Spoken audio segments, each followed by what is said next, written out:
La educación tiene nombre y apellido.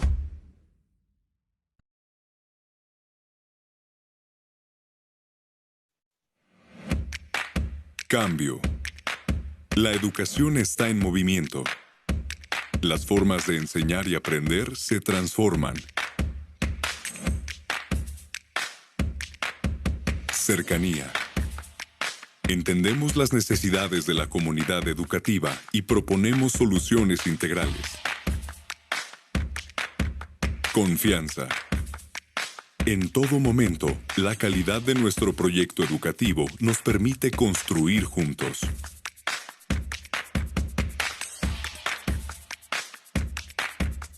Calidad.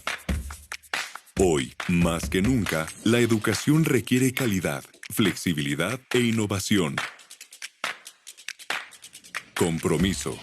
Refrendamos nuestro compromiso con la educación, los docentes, los alumnos y las familias. La educación tiene nombre y apellido.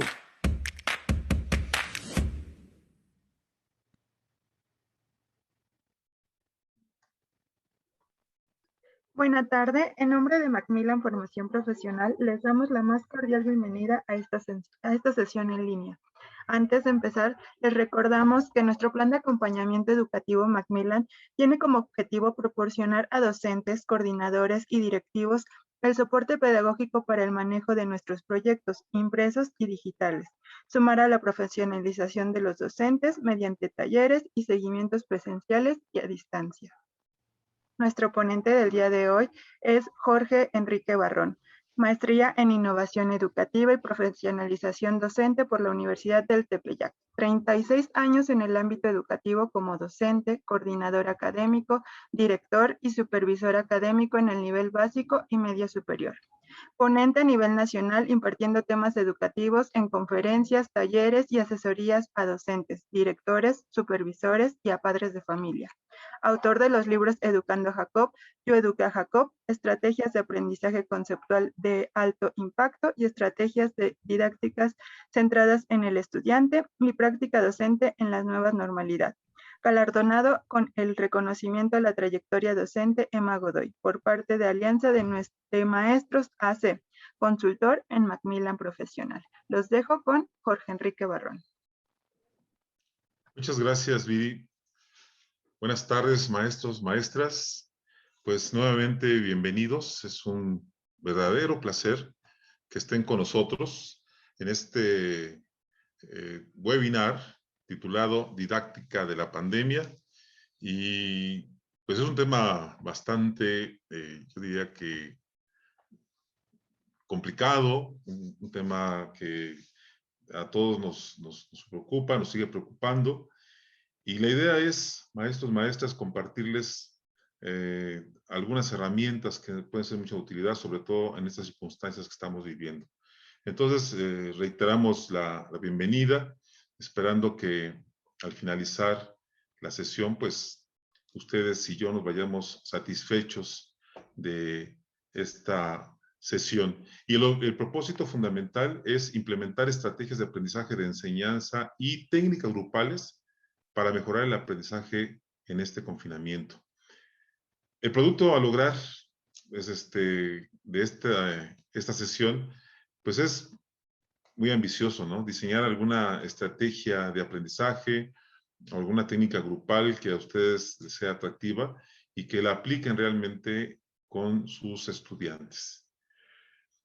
Y quiero comenzar así en un plano activo y comentarles que estos serán los temas que trabajaremos en esta sesión de aproximadamente 65, 70 minutos.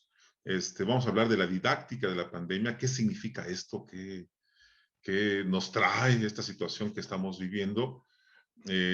Vamos a hablar de técnicas grupales, de estrategias de aprendizaje y estrategias de enseñanza. Elementos, yo diría que fundamentales en nuestra metodología, maestros y maestras. Porque sí he escuchado, bueno, qué tipo de estrategias didácticas, qué tipo de estrategias de aprendizaje deben utilizar mis estudiantes ahora. y si es posible que tenga la facultad como docente de diseñar algunas técnicas grupales para que mis alumnos trabajen en equipo y en forma colaborativa. Pues ese es el propósito de esta sesión, que hoy ustedes se lleven herramientas que realmente pueden servirnos en esta situación que estamos viviendo de confinamiento. Y bueno, maestros y maestras, quiero pedirles algo, por favor. Si tienen ahí a la mano una hoja, un cuaderno, seguramente sí, porque nosotros los maestros siempre tomamos nota de todo lo que escuchamos, de lo que vemos. Entonces, yo les pediría de favor que tomen una hoja que esté ahí a la mano de su cuaderno, hoja blanca, o si ustedes quieren hoja de Word, adelante. Pero pues este es un ejercicio muy sencillo para comenzar precisamente a hablando de esta didáctica de la pandemia. Parte precisamente de esto que les voy a compartir está basado en un libro que me tocó leer pero muy interesante. Se los recomiendo, que se llama Educación y Pandemia, que fue publicado por la Universidad Autónoma de México hace ya casi un año, y trae conceptos muy interesantes que pueden generar en nosotros una serie de estrategias para trabajar con nuestros estudiantes.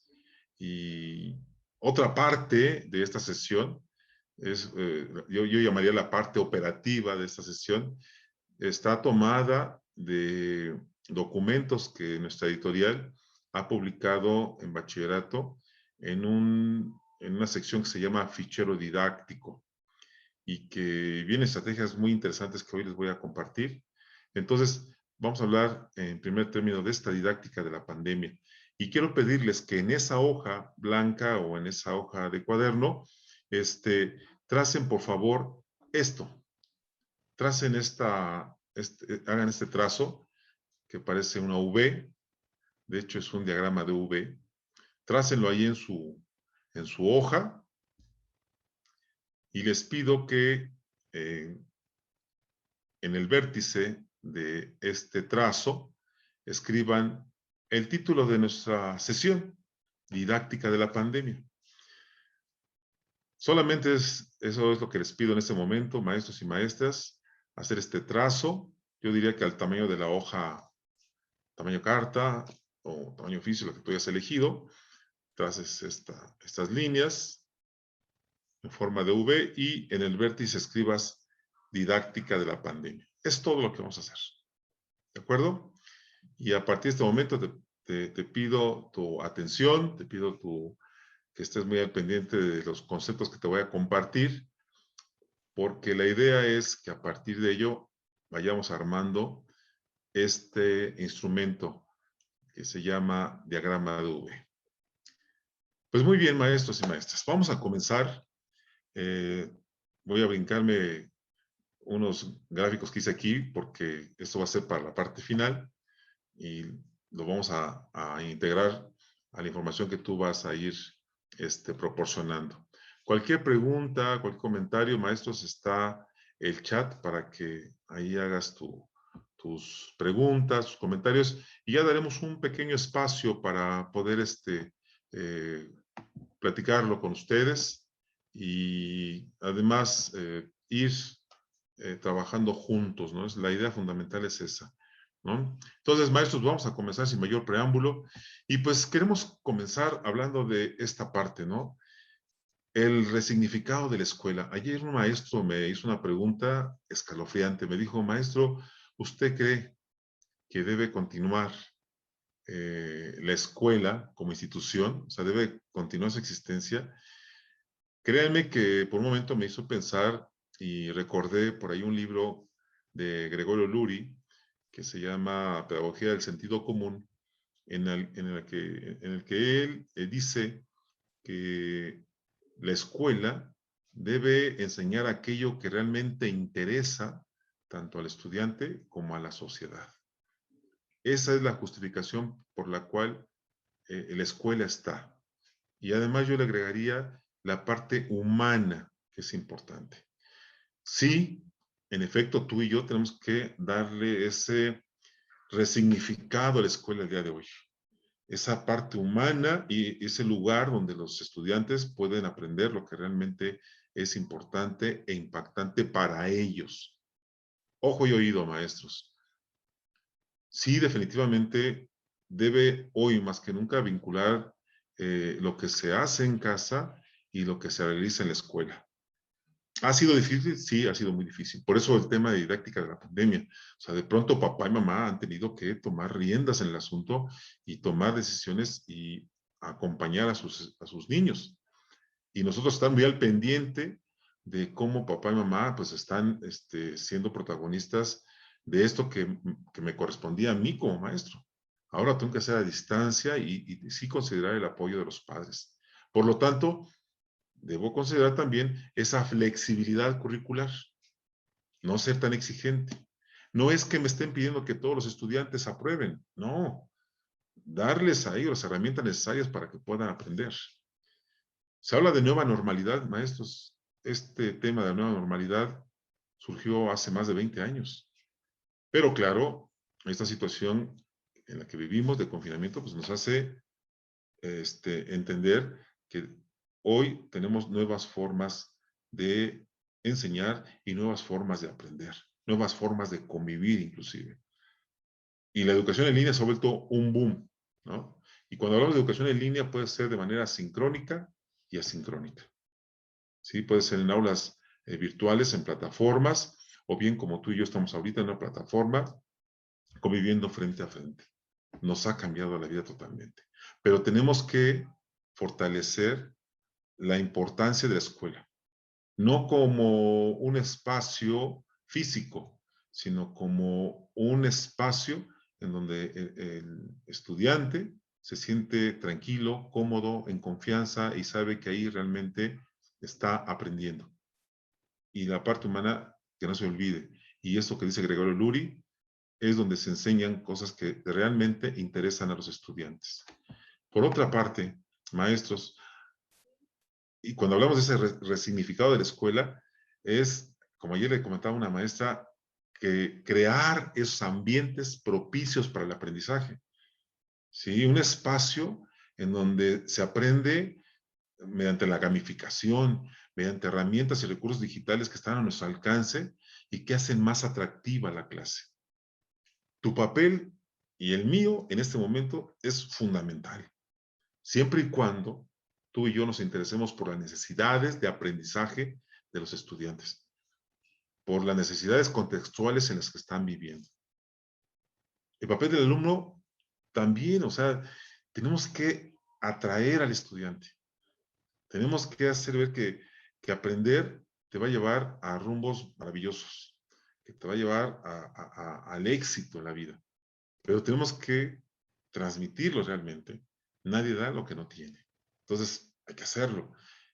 Cuando se habla de aula invertida, pues está hablando de que ellos sean los protagonistas, los que organizan, los que clasifican, los que van acumulando esos insumos para que cuando tengan su clase en línea, pues puedan ellos compartir esa información. Tú y yo solamente somos mediadores, somos quienes estamos al pendiente de lo que ellos van haciendo y damos esa retroalimentación, esa devolución, esa orientación para que el estudiante realmente logre el aprendizaje. ¿Cómo le voy a hacer?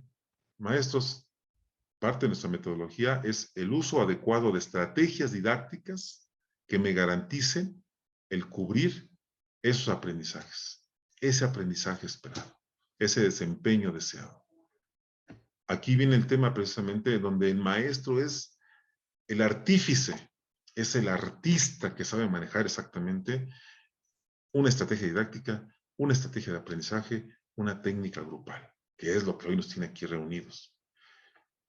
Y deje su momento, ¿no? Qué importante es enlazar lo que los estudiantes hacen en casa con lo que tú pretendes que logren tus estudiantes. O sea, no quiero que papá y mamá se vean la necesidad de decirle a sus hijos qué es lo que tienen que hacer, cómo lo tienen que hacer y para qué lo van a lograr o para qué lo quieren.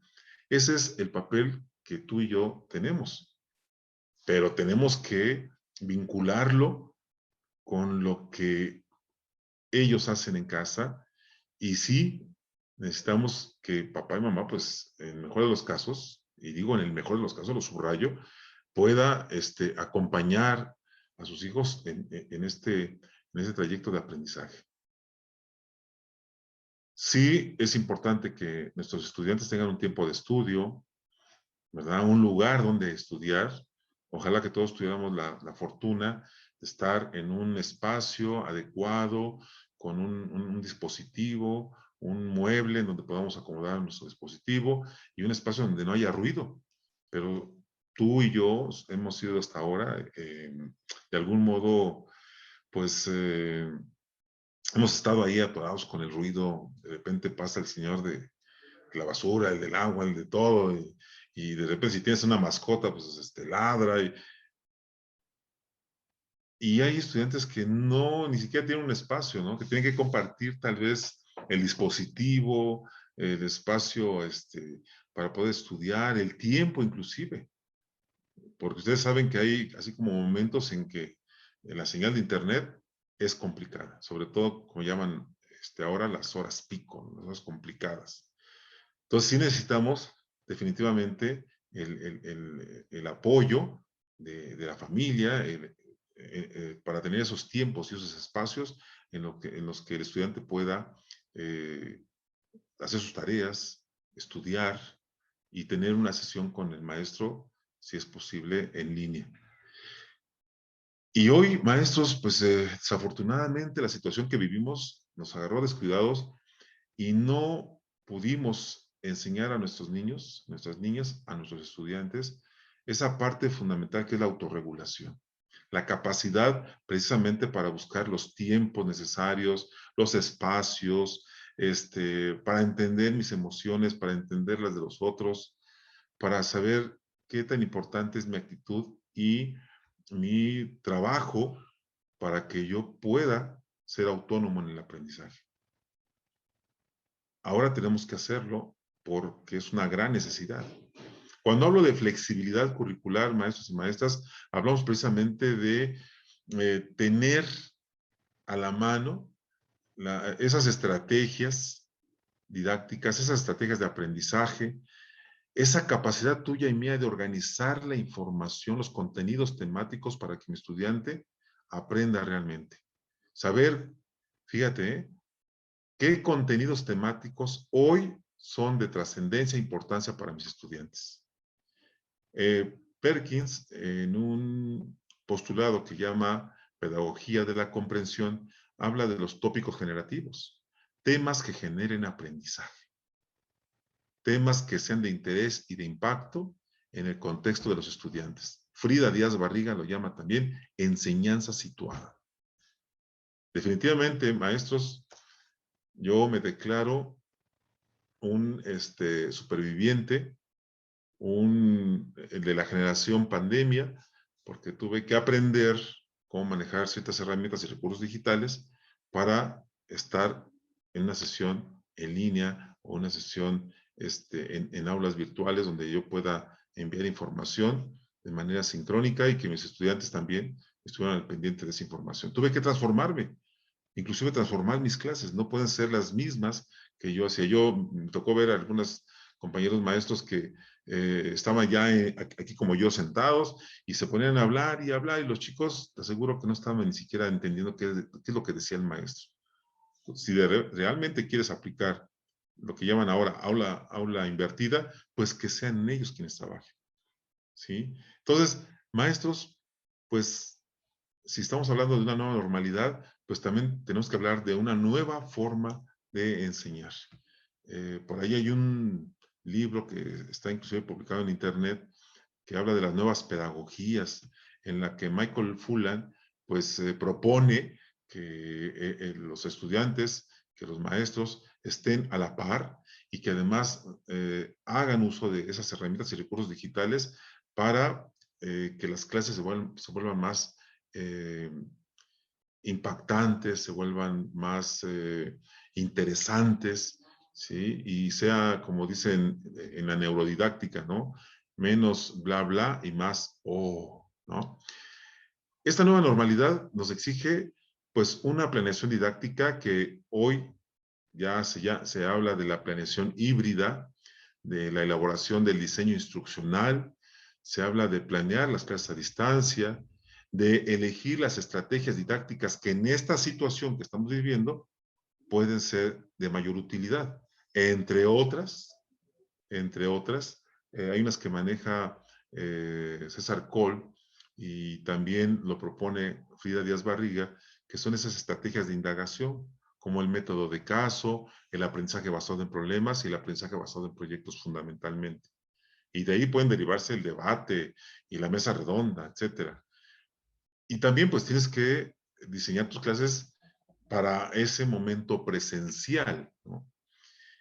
Considerar que en algún momento estarás en aulas virtuales de forma sincrónica y en aulas virtuales de forma asincrónica. Y que los dos son de gran utilidad.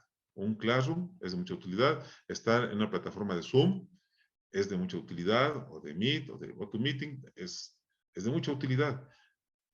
Pero cuando estés frente a tus estudiantes en estos tiempos de aula virtual de manera sincrónica, hay que aprovecharlos, maestro, para que al 100% sean los estudiantes quienes expresen, quienes hablen, quienes muestren el producto final de un trabajo desarrollado, de todo un proceso, ¿no? Entonces, maestros, aquí la propuesta en términos generales de la didáctica de la pandemia es, maestro, tienes que manejar técnicas grupales, tienes que manejar estrategias de aprendizaje y estrategias didácticas. Esas deben ser parte de tu planeación didáctica, de tu planeación híbrida, de la elaboración de tu diseño instruccional.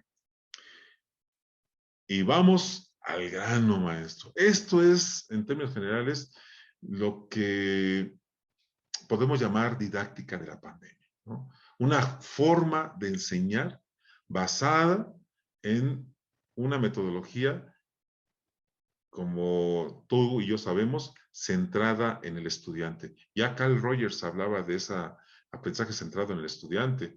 Si tú ves el principio número 1 de los principios pedagógicos, pues te dice que el proceso educativo debe estar centrado en el alumno, en el estudiante. Entonces, las estrategias didácticas, las estrategias de enseñanza y las técnicas grupales hacia ese rumbo deben estar. Siempre pensando en que mis alumnos realmente aprendan y aprendan de manera efectiva. Y quiero comenzar, maestros, con el tema de las técnicas grupales, ¿no? Muy bien, estaba viendo aquí el chat. Gracias por comenzar a escribir. Y bueno, maestros, cuando hablamos de técnicas grupales, no son más que técnicas para organizar a mi grupo. Cuando quiero llevar a cabo una estrategia didáctica, cuando quiero que mis estudiantes apliquen ciertas estrategias de aprendizaje, pues necesito organizarlos. Y es una necesidad el día de hoy que mis estudiantes trabajen en equipo y en forma colaborativa.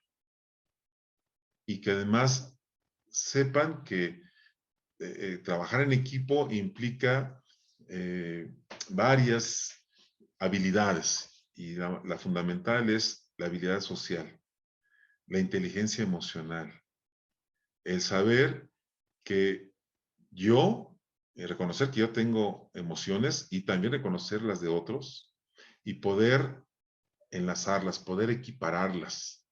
Ya Garner, cuando habla de la inteligencia interpersonal, es precisamente eso, ¿no? Esa capacidad para relacionarse con otros.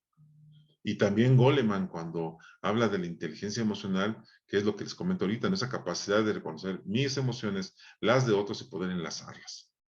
Para eso es el trabajo cooperativo, el trabajo colaborativo, el trabajo en equipo, ¿no? Y cuando hablamos de compartir la información, de crear esas sociedades del conocimiento, pues hay que rescatar un poco a Vygotsky, precisamente cuando habla de esta parte, ¿no? De compartir, de transferir. Un estudiante que no transfiere el conocimiento no aprende tan fácilmente. Solo no se aprende. Tenemos que compartirlo como ahorita tú y yo lo estamos haciendo. Y ya que tú lo integras en equipo, ya que tú formas los equipos, tenemos como principal objetivo una tarea en común. Y esa tarea, pues tú se las asignas, ¿no? Y les paso algo al costo, maestro. Cuando tú organices a un equipo de estudiantes para trabajar en equipo de forma colaborativa, siempre diles qué función va a tener cada uno de los integrantes. Siempre va a haber un coordinador, en algunas ocasiones va a haber un moderador, que es quien, la persona valiente que va organizando el equipo y va dando tiempos e intervenciones, y que además está al pendiente de que las pláticas, las sesiones que tengan en debate, pues esté bien dirigida. Siempre hay un secretario que va tomando nota, o secretarios que van tomando nota. Entonces, dependiendo del tipo de estrategia didáctica que tú trabajes, debes también asignar funciones, ¿no? Y también te paso al costo esto, ¿no? Tú, maestro, eres la persona que debe organizar a los equipos de trabajo.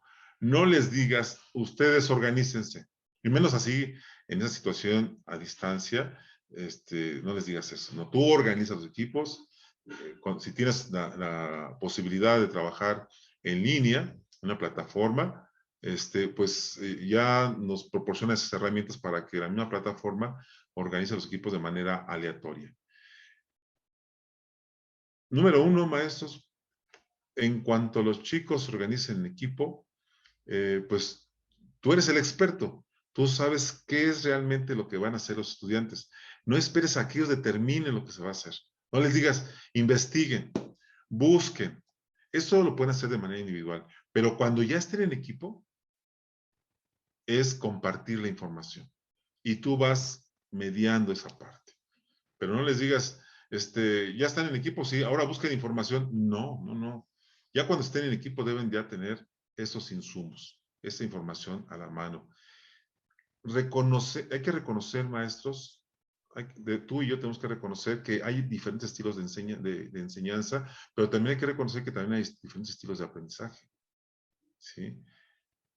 Aquí, ojo y oído, el maestro debe de establecer ese estilo de enseñanza, siempre atendiendo también los estilos de aprendizaje. Tú eres quien organiza el aula, no ellos, maestro. Recuerda, somos quienes vamos creando ese ambiente propicio para el aprendizaje. Y estoy, como dije hace un momento, muy al pendiente de las características de mis estudiantes. Esto no quiere decir que, a ver, voy a poner equipos de auditivos, de kinestésicos, de teóricos, de pragmáticos. No, maestros. Hay un libro hermoso que publicó Tomlinson que se llama El aula diversificada y habla mucho de esta parte en donde tenemos que hacer equipos de trabajo, sí, considerando que cada integrante del equipo tiene un diferente estilo de aprender, un diferente estilo de compartir información. Pero siempre estoy pensando en que estos integrantes del equipo desarrollen esas habilidades sociales, esas competencias emocionales, ¿no? El saber convivir con otro, entenderlo, compartir no solamente la información, sino también compartir mis emociones y sentimientos, ¿no? ¿Para qué? Para que logren esos desempeños. Entonces, el maestro es quien organiza. ¿Qué características debe tener este aprendizaje cooperativo? Obviamente, debemos fomentar en ellos la responsabilidad.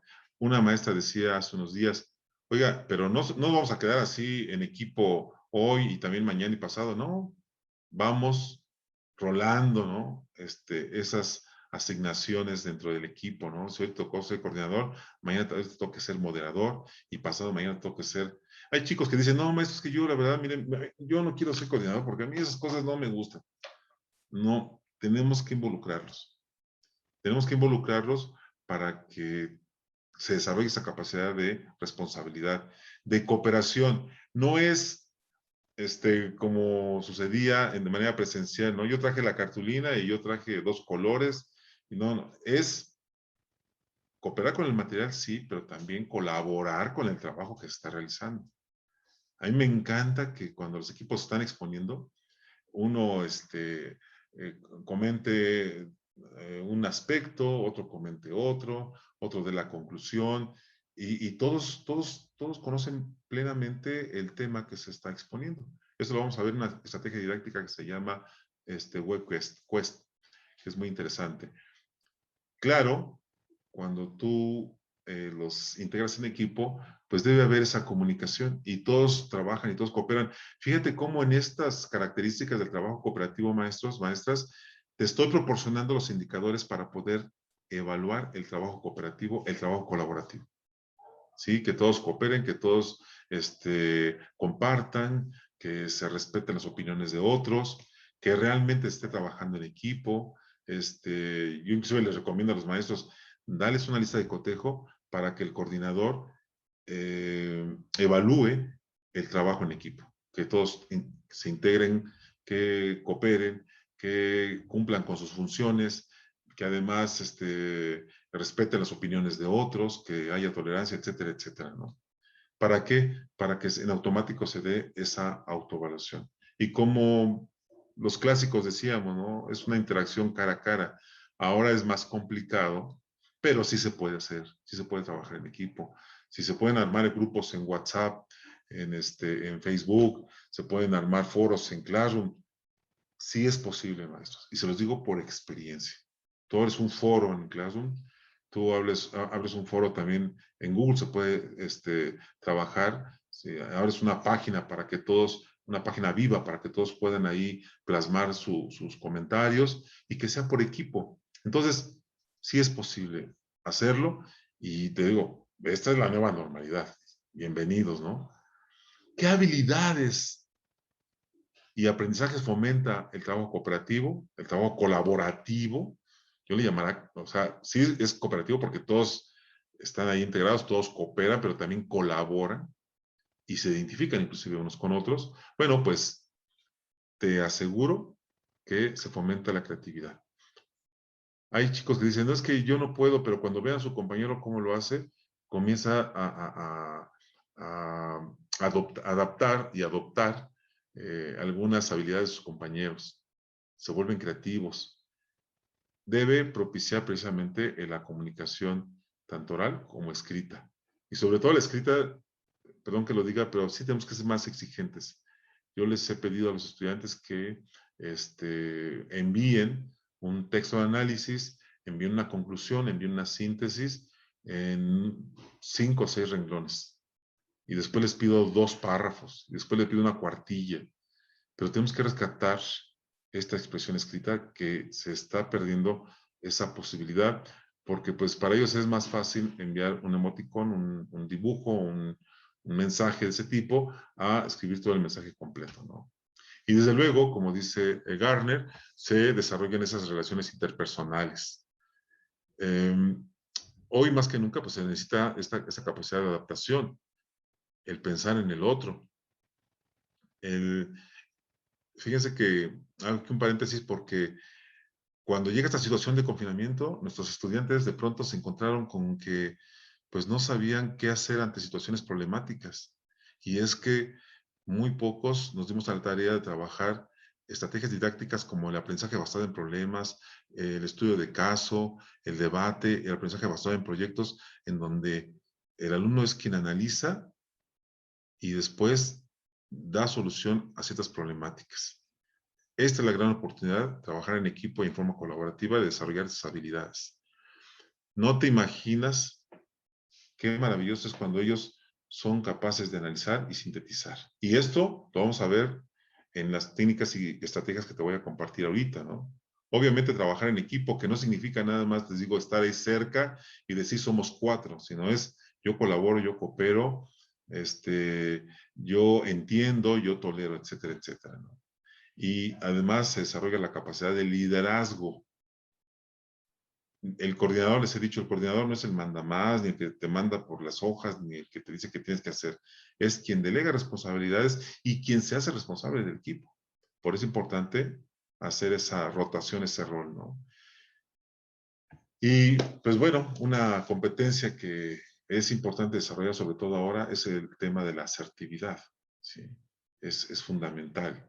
Cuando dicen, tienes que ser asertivo, o sea, tienes que entender al otro, tienes que, aunque no convivas con sus ideas, pues tú respetas sus ideas y te vuelves tolerante ante esta situación. Otra técnica que maestros muchos llaman estrategia didáctica, la lluvia de ideas no es una estrategia didáctica, es una técnica grupal, en virtud de la cual los estudiantes te van proporcionando a ti, maestro, o a uno de los estudiantes, le van proporcionando ideas importantes, ideas clave, y él o tú va armando un esquema gráfico con bases en esas ideas. Eso es una técnica grupal, en la que se escucha al otro, en la que se entiende al otro, que tiene ideas diferentes a las mías.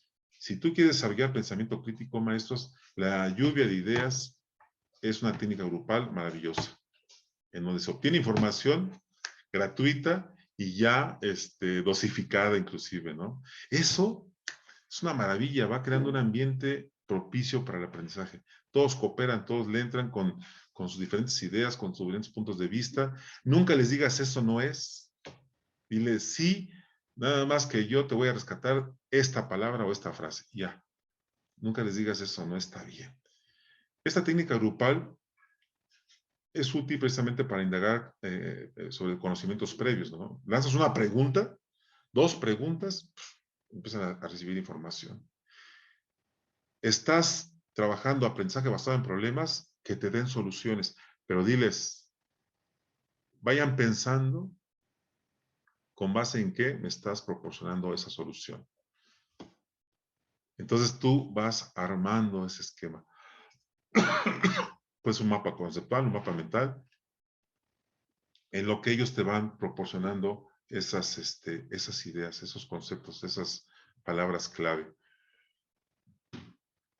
Aunque usted no lo crea, cuando te están los estudiantes invadiendo con sus ideas, con sus conceptos, con la información que traen, tú vas rescatando de manera muy fácil el problema central o vas analizando el tema central, ¿no? Y por otra parte, híjole, maestro, no sabes qué interesante es que tus niños tengan la capacidad de decir, maestro, ahí está el problema, esa es la solución.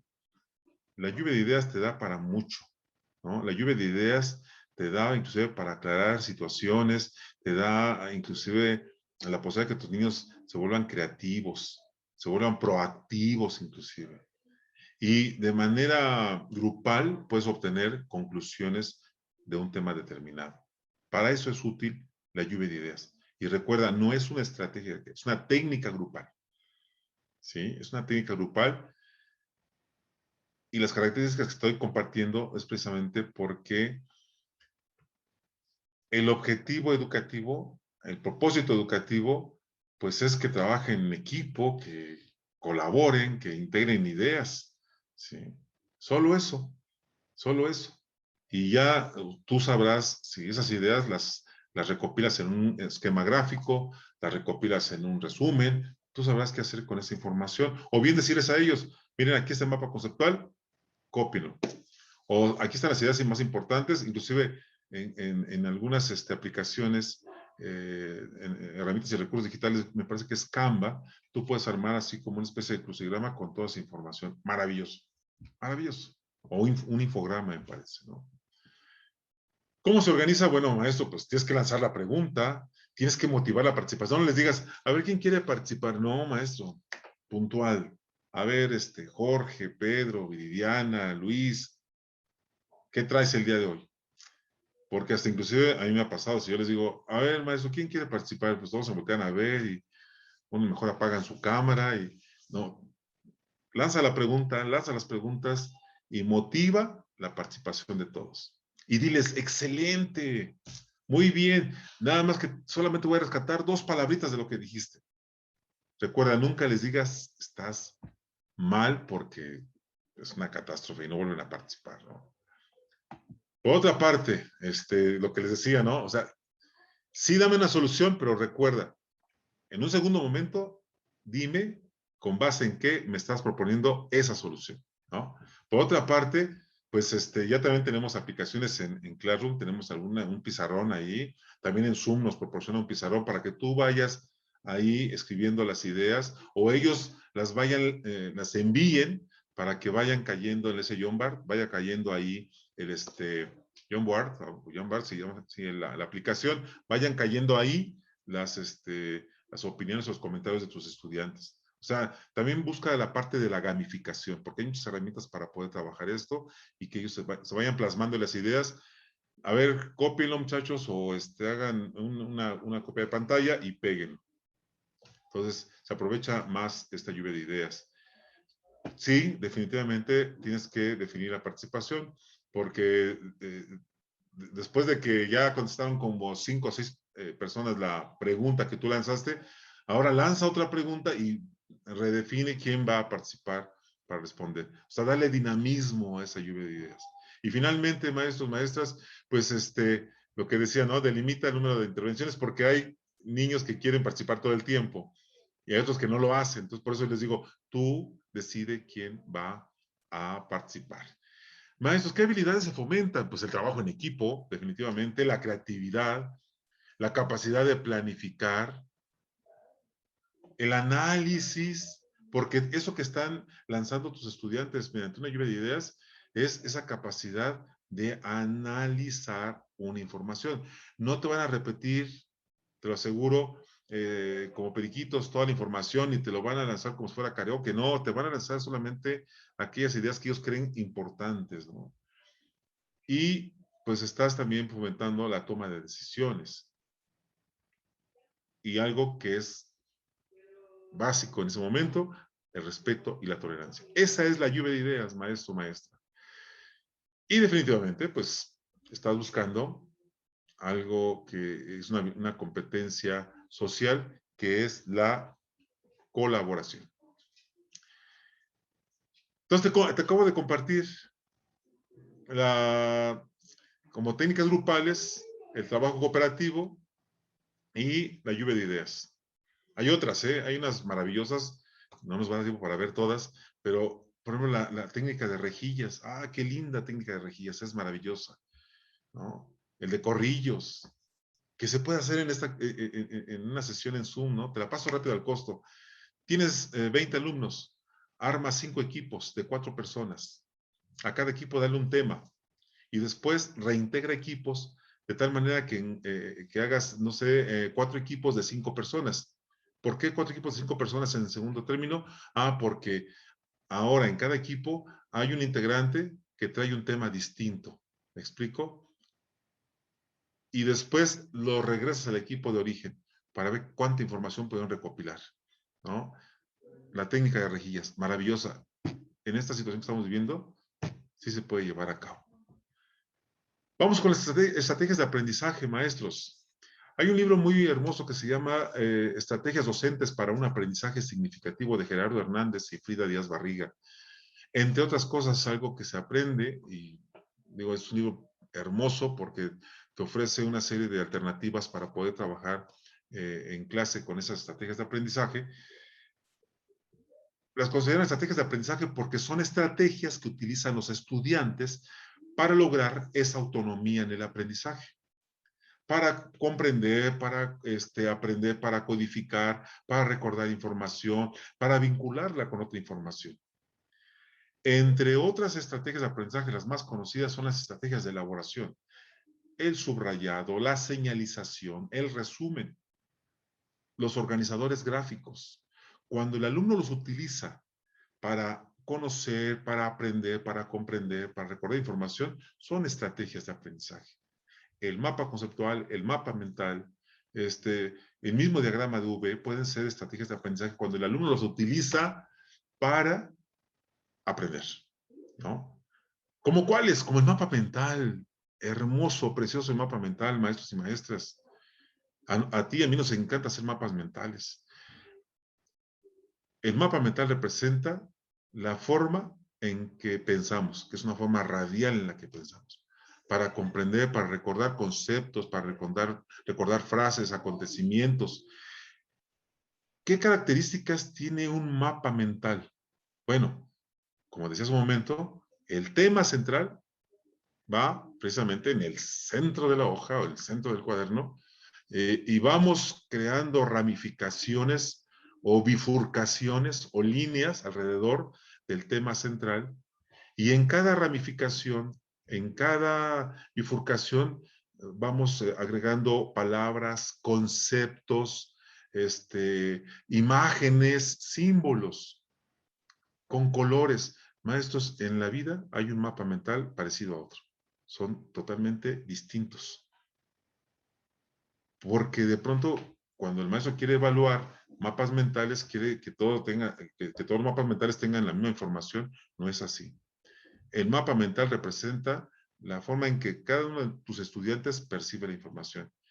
Por cierto, hay una buena cantidad de aplicaciones en Internet para diseñar mapas mentales. Hermosísimos.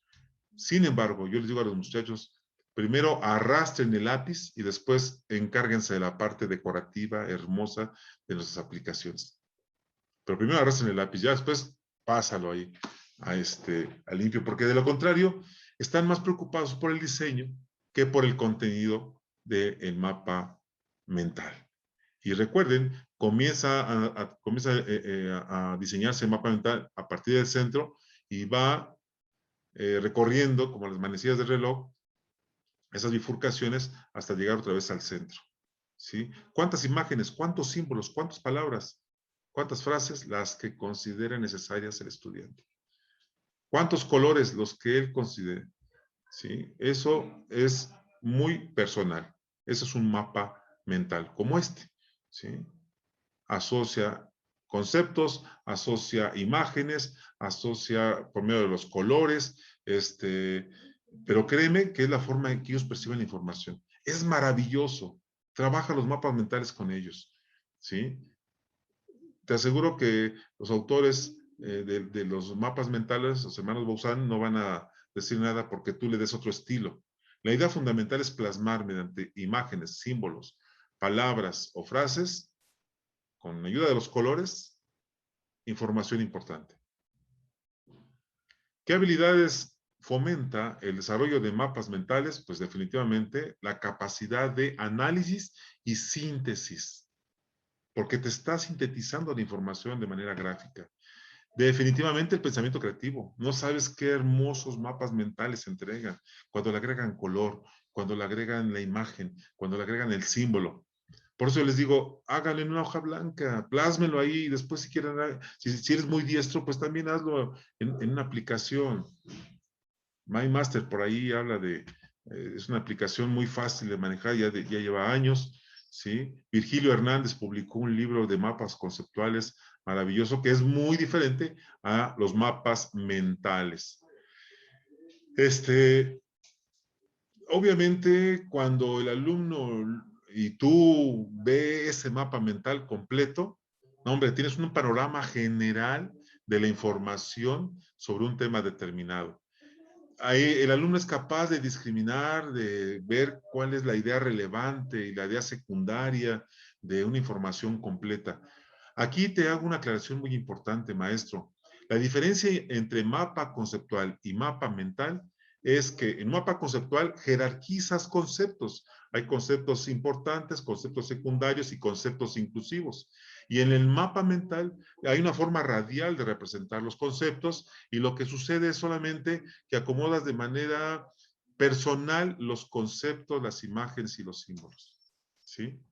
Y maestro, logras desarrollar en nuestros niños esa capacidad de introspección, ¿no? Que te exprese lo que él percibe, que te exprese de manera personal lo que para él es esa imagen, ese tema, ese concepto importante o central. Y pues obviamente desarrolla el pensamiento lógico. De verdad, maestros, aplica con tus chicos esta estrategia de aprendizaje. Pero acuérdate lo que te comenté. Pídeles información, que ellos busquen información, después que se integren en equipo y en equipo vayan armando su mapa conceptual. Y cuando estén en la clase en línea, lo compartan contigo o bien en Classroom, manden sus mapas conceptuales. Y ve esa maravilla de los mapas conceptuales, cómo plasman ahí su creatividad, su capacidad para organizar y jerarquizar información. Y yo a esta estrategia de aprendizaje maestro-maestra le llamo la estrategia reina, el diagrama de V o técnica heurística. Y les comenté al principio que la parte, vamos a llamar, dogmática o teórica de esta sesión está basada en el libro de Educación y Pandemia, publicado por la Universidad Autónoma de México, con diferentes autores, una antología muy interesante.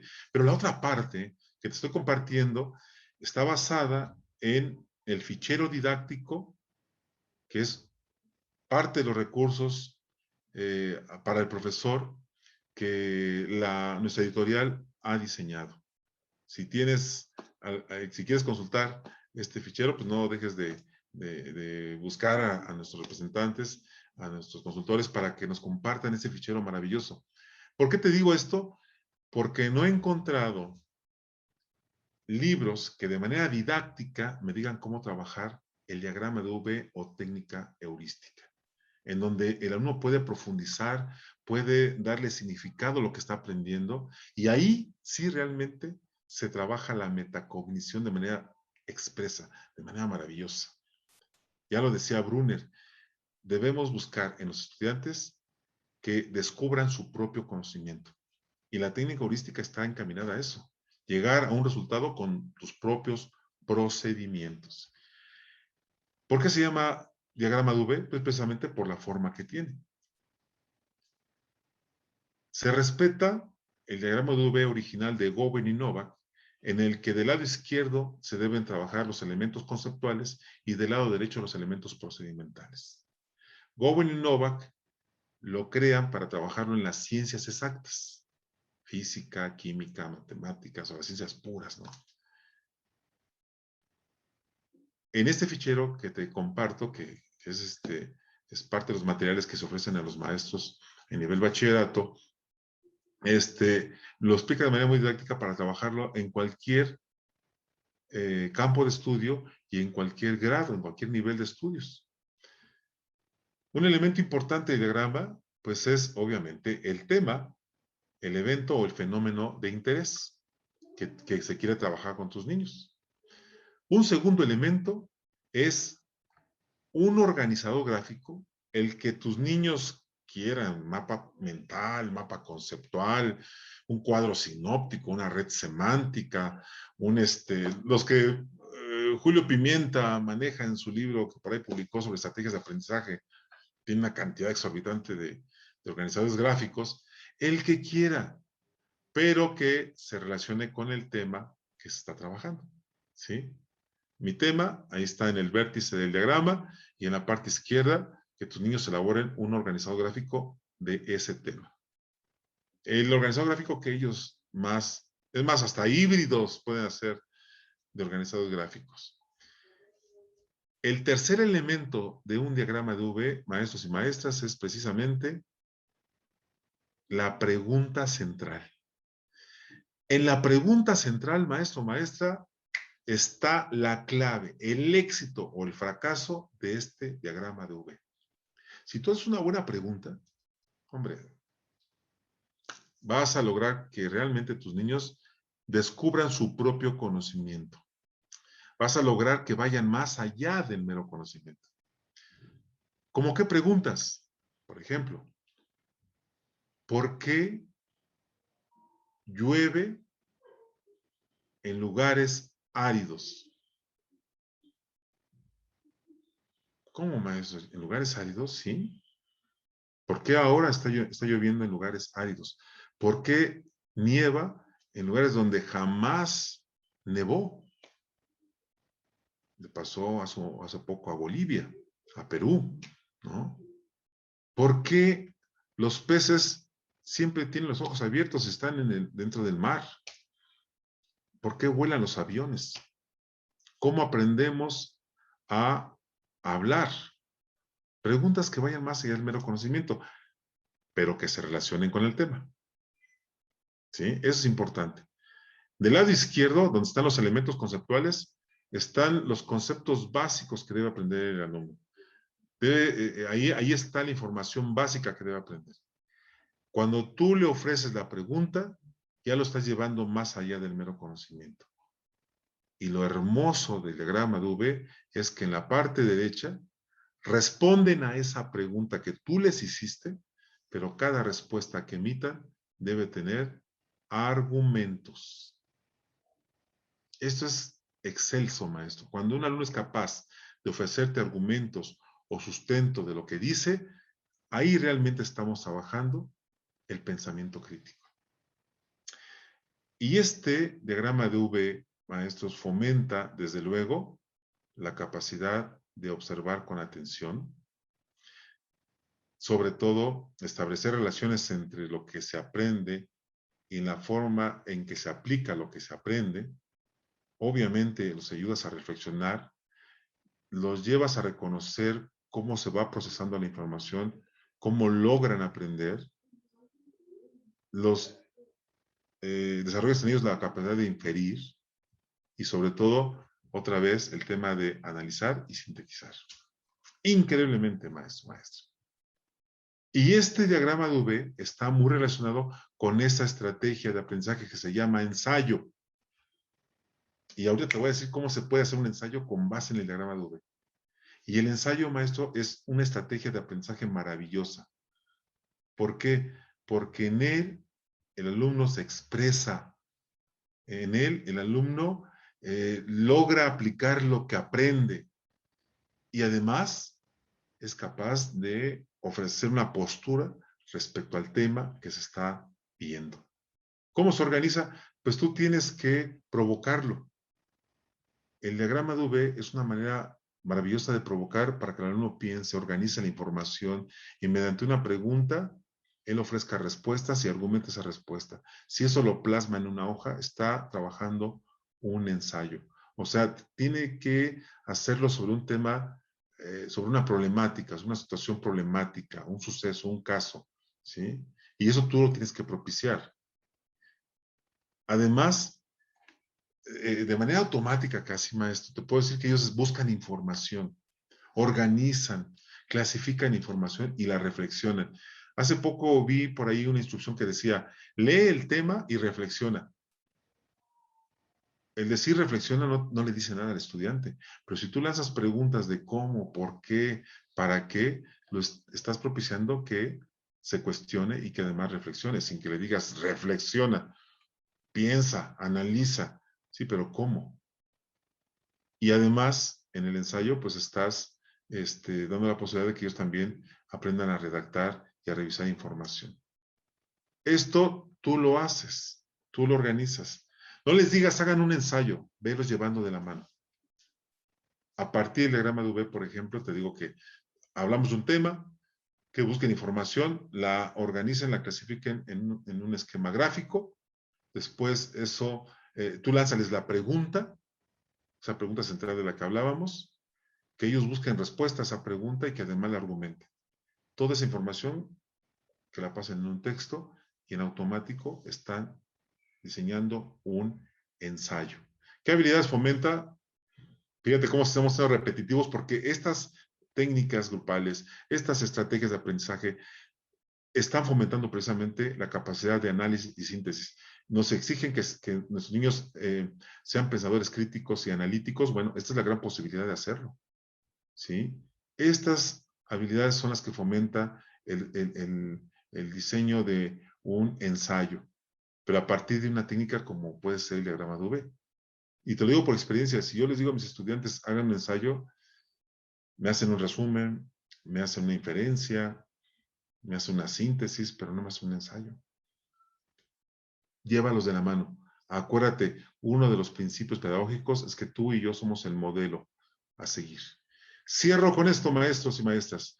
Si ya tengo garantizado el trabajo en equipo, el trabajo grupal, mediante ciertas técnicas, y además tengo ya garantizado que mis niños saben hacer mapas mentales, mapas conceptuales, resúmenes, un simple subrayado, ¿sí? Que manejan ciertas estrategias de aprendizaje, en automático puedo trabajar estrategias didácticas. Y una de las estrategias didácticas que tú y yo estamos trabajando ahorita es precisamente el Web Quest.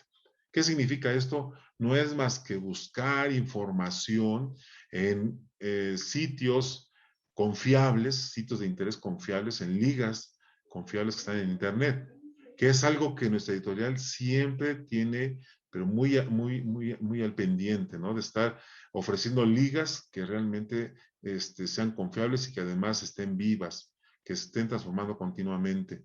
¿Para qué? Para que mis alumnos sepan en dónde buscar información. Y con esa información que van encontrando, armando organizadores gráficos, ¿sí? ¿Cómo se organiza? Bueno, pues, a ver, tú organizas al equipo o los equipos para que busquen información en fuentes confiables, que esa información la utilicen para armar mapas mentales, mapas conceptuales, cuadros sinópticos y que lo presenten en una clase en línea, ¿sí? Hay un libro que publicó la Universidad Iberoamericana en Puebla que habla sobre cómo utilizar la tecnología para el aprendizaje y hablan de la curación de contenidos. ¿A qué se refiere esto? Que estar muy al pendiente de que esos contenidos realmente sean confiables, sean interesantes y además estén escritos por expertos en la materia. Pero de eso tú te encargas, maestro, que nuestra editorial tiene maravillosos curadores de contenidos que saben exactamente qué ligas, qué sitios son realmente importantes y de interés, ¿no? Tú debes organizar todas las actividades. Acuérdate, somos mediadores. Tú diles qué tienen que hacer, cómo lo tienen que hacer y para qué lo quieren.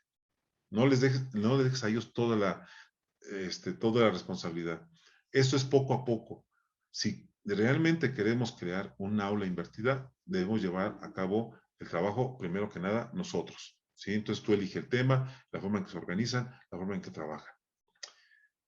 ¿Qué habilidades fomenta, maestro? Pues, número uno, las habilidades digitales. Estos niños son unos verdaderos astros en el manejo de recursos y herramientas digitales. Solamente que hay que decirles que la finalidad no es que manejen todo tipo de herramientas y recursos digitales, sino que además las sepan utilizar para fines educativos, ¿no? La asertividad, ya lo comentamos constantemente, el entender las reacciones del otro y convivir con ellas y a pesar de ellas, ¿sí? Y sin ellas. Por otra parte, pues desarrollas el pensamiento y el juicio crítico, la creatividad, la colaboración. Créeme que estas habilidades son las mismas que hemos estado mencionando en las técnicas grupales, en las estrategias de aprendizaje y ahorita en las estrategias didácticas, que son las estrategias que tú y yo utilizamos para lograr que mis niños logren desempeños. Estrategia didáctica es precisamente eso, una serie de pasos, de procesos para lograr propósitos educativos definidos, ¿no? ¿Y cuáles son los propósitos educativos? Pues son los aprendizajes esperados en el caso de nosotros, ¿no? Desempeños deseados. Y cierro con esta estrategia didáctica, maestro, de impacto que se llama aprendizaje basado en proyectos. Que no es trabajar proyectos, por favor, no lo confundamos. Es un aprendizaje basado en proyectos. John Dewey, de alguna manera, fue el autor de los aprendizajes basados en proyectos, que pues Kilpatrick le dio forma para trabajarlo dentro del aula, y con el tiempo, bueno, también Sergio Tobón ya le dio otro matiz cuando habla de los proyectos formativos para el emprendimiento. Un proyecto, maestros, comienza cuando a tus niños tú les planteas una situación real, contextual, in situ, que la analicen, que la desmenucen, que la debatan, que la platiquen. Y a partir de esa situación que analizaron, que ellos redacten un texto de análisis. ¿Sí? Que por cierto, yo les recomiendo que cuando trabajes método de caso, además de plantearles la situación real, tú les ofrezcas 4 o 5 preguntas guía para dirigir la discusión entre los estudiantes. Es lo que el moderador hace, ¿no? Estar ahí al pendiente de eso. Por otra parte, que ellos se identifiquen una situación problemática de ese caso que tú les ofreciste. Y en cuanto tengan bien identificada la situación problemática, que ofrezcan soluciones sustentadas respecto a ese problema. Y con base en las soluciones que ofrecieron a ese problema, pues van creando ellos un proyecto. Ah, yo creo, maestro, que la solución es esta, por estas razones. Con base en eso, van diseñando su proyecto. En el libro de enseñanza situada, del cual copié este cuadrito, así de manera muy puntual, dice, para poder diseñar un proyecto, debes de establecer qué se quiere hacer, por qué se quiere hacer, para qué se quiere hacer, cuánto tiempo te vas a tardar en llevarlo a cabo, dónde se quiere hacer, cómo lo vas a hacer, o sea, todo el procedimiento, a quiénes está dirigido, quiénes van a ser esos recursos humanos o personales que van a ayudarte a llevar a cabo el proyecto, y sobre todo, maestros, hay que pensar en los recursos materiales, ¿no? O sea, ¿con qué se va a costear ese proyecto? Ojo y oído, maestros, y con esto cierro. Un aprendizaje basado en proyectos no es un proyecto, es análisis de una situación contextual, identificar una situación problemática, en ese caso que están analizando, ofrecer soluciones a ese problema y con base en esa solución al problema sustentado, argumentado, diseñar el proyecto. Eso se llama aprendizaje basado en proyectos. Y de veras les recomiendo este libro de Enseñanza Situada de Frida Díaz Barriga, donde nos explica con lujo de detalle esas 3 estrategias didácticas maravillosas, estrategias de indagación. ¿Qué fomenta el aprendizaje basado en proyectos?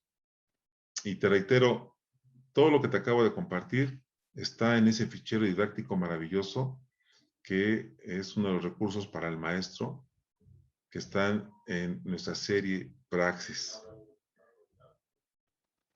Fomentan la expresión oral y escrita, otra vez la colaboración, el análisis, la síntesis, el afrontamiento de tareas complejas, la capacidad de indagar, de buscar, de informarse, la autonomía para aprender, tener la capacidad de solucionar conflictos, la autoeficacia, la autoeficiencia, el sentido de utilidad de lo que aprenden.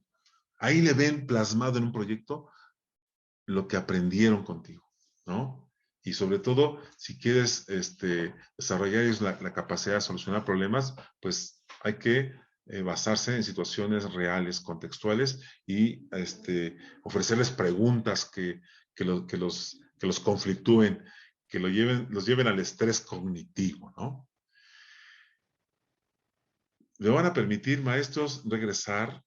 Voy a por un momento a quitar mi presentación porque yo quiero que regresemos precisamente a esta diapositiva en la que yo les compartía precisamente el diagrama de V, y yo te pedí que hicieras esto, ¿verdad? Que escribieras el tema de didáctica de la pandemia. Te voy a pedir así en 2 minutos, maestro, que en la parte izquierda de ese diagrama de V hagas un pequeño mapa conceptual, un mapa mental sobre el tema de didáctica de la pandemia. Ahí en la parte izquierda, aquí en esta parte, ahí escribe así de manera gráfica de qué habla la didáctica de la pandemia. ¿Cómo la podrías resumir? Porque Jorge Barrón hizo este pequeño organizado gráfico. ¿Sí? Ahí dice que la didáctica de la pandemia es una metodología para enseñar a distancia, haciendo uso de diferentes técnicas grupales, estrategias didácticas y estrategias de aprendizaje. ¿Tú cómo lo hiciste? A ver, ¿cómo lo elaboraste? Ahí así no me copies, ¿eh? Si tú ahí plasma con unas cuantas palabras, lo quieres hacer de forma gráfica o quieres hacer un esquema, ¿cómo definirías este tema de la didáctica de la pandemia? Ahí plásmalo, por favor. Yo, así como te lo estoy compartiendo, lo diseñé, ¿sí? Así, conceptos clave, maestro, maestra, conceptos importantes, básicos. Y si ya algunos maestros, en el lado izquierdo, me dice la maestra María Isabel, en el lado izquierdo, maestra, lo que vamos a hacer es darle una definición a esta didáctica de la pandemia. Aquí mi tema es didáctica de la pandemia y en la parte izquierda nada más les pido a ustedes que de manera gráfica o esquemática definan lo que es didáctica de la pandemia. Digo, tenemos poco tiempo. La verdad es que queremos hacer un pequeño ejercicio para que hoy ustedes se lleven una estrategia de aprendizaje que también se puede convertir en estrategia didáctica dependiendo del propósito educativo que tú persigas. Si quieres elaborar un ensayo con base en este diagrama de V, se puede hacer. Si quieres que tus niños plasmen información y se conviertan en investigadores, este diagrama se puede convertir en estrategia didáctica. Pero si tus niños lo utilizan para estudiar, para fortalecer un aprendizaje, pues se convierte en una estrategia de aprendizaje, ¿verdad? Cuando el alumno lo utiliza, estrategia de aprendizaje. Cuando tú lo utilizas para lograr propósitos educativos, se convierte en estrategia didáctica. Muy bien, te lanzo esta pregunta, maestro, maestra. Aquí te lanzo esta pregunta, fíjate, y te pido que la respondas del lado derecho. Si quieres ya no escribas la pregunta, nada más te pido la respuesta. ¿Cómo puedo saber que mis estudiantes aprendieron en estas condiciones de confinamiento? A ver, te pido que vía chat envíes la respuesta a esta pregunta. ¿Cómo puedo saber que mis estudiantes aprendieron en estas condiciones de confinamiento? Te pido que, repito, vía chat, envíes tu respuesta a la pregunta y si tienes posibilidad de argumentarla, bueno, te lo voy a agradecer. Vamos a leer tal vez 3 o 4 respuestas y si puedes argumentarla, mejor todavía. Y las vamos a compartir con nuestros compañeros maestros que hoy están aquí en esta sesión. Dice Maricruz, la respuesta a la pregunta es a través de lluvia de ideas. Nancy, recordando lo viste un día anterior, por ejemplo, iniciando la clase pidiendo que nos recuerden qué fue lo que vimos en la clase anterior. También. A ver, ¿quién más? ¿Quién más nos puede dar la respuesta a esta pregunta? Y si la puedes argumentar, hermoso. Dice Nayeli, en base al cumplimiento de, a ver, déjame ver, aquí, dice, en base al cumplimiento del objetivo de la unidad mediante la actividad de cierre. Dice Luz Acosta, por la comprensión de los temas y el aprendizaje significativo. Dice el maestro Guillermo se puso más rudo, dice, mediante una evaluación diagnóstica. Está bien, maestro Guillermo. Ana dice, cuando le haces preguntas relacionadas al tema y los motivas a que generen conocimientos. Dice el maestro Carlos, a través de las evidencias de las actividades que solicitamos, utilizando diferentes estrategias, para ello, como las mencionadas aquí. Me parece excelente, maestro. Con una estrategia didáctica te puedes dar cuenta si lograron el aprendizaje esperado. Luis dice, cuando ellos explican o razonan la solución a un caso, así me doy cuenta de cómo razonaron el problema y qué fuentes utilizaron, es decir, cómo investigaron para llegar a las respuestas que me dieron. Gracias, maestro. Por otra parte, la maestra María dice, María del Carmen, diseñando algunas actividades donde deban aplicar lo aprendido. Por ejemplo, un proyecto maravilloso, ¿cierto? Un aprendizaje basado en proyectos o un proyecto, como tú dices, plasma si realmente aprendieron nuestros estudiantes. Citlali, dejando que exprese su opinión respecto a un tema mediante su participación. Amalia, una más, cuando utilizan lo aprendido mediante elaboración de evidencias. Voy a copiar esta, voy a copiar, si me permiten, la que la maestra nos compartió y la voy a dejar. Ay, déjame, ya voy a dejar un momento esto. Es que quiero copiar lo que la maestra nos acaba de compartir y lo puedo colocar aquí. ¿Sí? Aquí está mi respuesta. Tal vez yo a la maestra le diga, a ver, quiero que argumentes esto, ¿no? Cuando utilizan lo aprendido mediante la elaboración de evidencias, ¿sí? Entonces, este es mi diagrama de V. Ojo y oído, maestros. Vamos a hacer de cuenta que lo que está aquí en la presentación lo escribo en una hoja blanca. Escúchenme, por favor, y observen. Didáctica de la pandemia. Es la metodología para enseñar a distancia, haciendo uso de diferentes técnicas grupales, estrategias didácticas y estrategias de aprendizaje. Puedo saber que mis alumnos, que mis estudiantes aprendieron en estas condiciones de confinamiento cuando utilizan lo aprendido mediante la elaboración de evidencias. Y si le agregas a esto una propuesta personal, maestro, ya tienes un ensayo. ¿Qué te parece? ¿Qué te parece, maestro?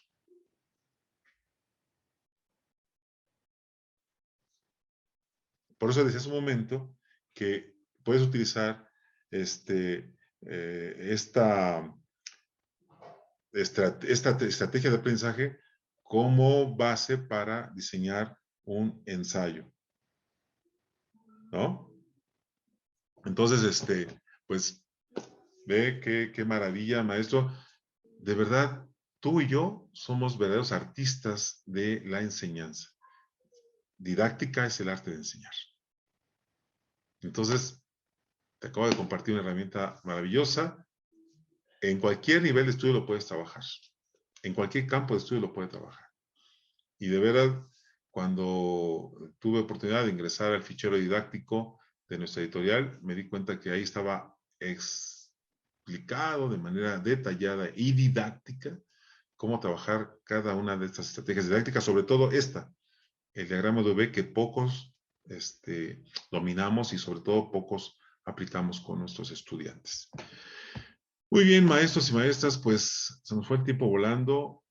Gracias, maestra Yuneri, mediante la implementación de las diferentes herramientas o estrategias. Muy bien, maestros, maestras. Voy a volver a salirme de la presentación porque pues ya vamos a la parte final de nuestra sesión, ¿verdad? Y pues queremos cerrar con broche de oro y les pido, maestros, maestras, que vía chat nos envíen sus comentarios, sus conclusiones, sus compromisos. Envíenlos vía chat y me voy a permitir leer algunas conclusiones, algunos comentarios. Por favor, son muy importantes para nosotros esos comentarios, esas conclusiones a las que ustedes y yo estamos llegando. Entonces, muy importante, maestros y maestras. Seamos pacientes con los estudiantes, o sea, ellos regularmente no, y lo digo por experiencia personal, no trabajan estrategias de aprendizaje de manera cotidiana. Necesitamos enseñarlos a utilizarlas. Recuerda, tú eres el modelo a seguir. Entonces, no les digas mañana vamos a trabajar diagrama de V, vamos a trabajar este ensayo, vamos a hacer un mapa conceptual, un mapa mental. No. Mediante la lluvia de ideas, tú ve armando esos organizadores gráficos en un pizarrón digital, ve armando ahí el mapa mental o el mapa conceptual o el diagrama de V, ¿sí? Plásmalo y diles, ahora sí, muchachos, copien este mapa mental o ese mapa conceptual. Copien el diagrama de V. Ay, ¿cómo se llama? Diagrama de V, así se llama. Que se familiaricen con él. Pero aquí lo importante es que tú y yo lo dominemos para que ellos nos vayan siguiendo. Y también otra recomendación muy importante es utiliza las estrategias didácticas que te garanticen cubrir el aprendizaje esperado. No hay que utilizar la estrategia didáctica porque me gustó y la voy a utilizar a ver qué tal sale. No, que esa estrategia didáctica que tú utilices, repito, te garantice cubrir el aprendizaje esperado. Y no obligues a tus estudiantes a utilizar ciertas estrategias de aprendizaje. Enséñales y que ellas utilicen la que más se adecue a sus necesidades de aprendizaje. No quieren meter un zapato del 4 en un pie del 8. no va a funcionar. ¿Sí? Entonces, ellos deben de ver lo amigable de la estrategia de aprendizaje. ¿Sí? Maestros, muchas gracias, sobre todo por el tiempo prestado, por la disposición, y le agradezco también a mi compañera Viridiana el que nos haya acompañado en esta sesión, y reiteramos, bueno, pues en cuanto se cierre la sesión, ustedes van a encontrar esta página para que ustedes puedan llenar la encuesta de satisfacción. ¿Sí? Sí, claro que sí, maestra Marta, también gracias a ti. Claro que sí. Muy bien, gracias a usted, maestra. Muy bien, pues vamos cerrando, y pues no olviden visitar nuestra página macmillanprofesional.com.mx. Envíen sus correos, sus comentarios, si tienen alguna inquietud para conocer estos recursos que el maestro tiene y que ofrece nuestra editorial, como este fichero didáctico, con base en el cual trabajamos nuestra presentación. También en Facebook, ahí está @Macmillan Bachillerato. En Instagram también tenemos ahí Macmillan Bachillerato, y finalmente pues en YouTube, en Macmillan Bachillerato. Entonces, maestros, pues no dejen de visitarnos y entablar una comunicación constante. Muchas gracias y excelente tarde.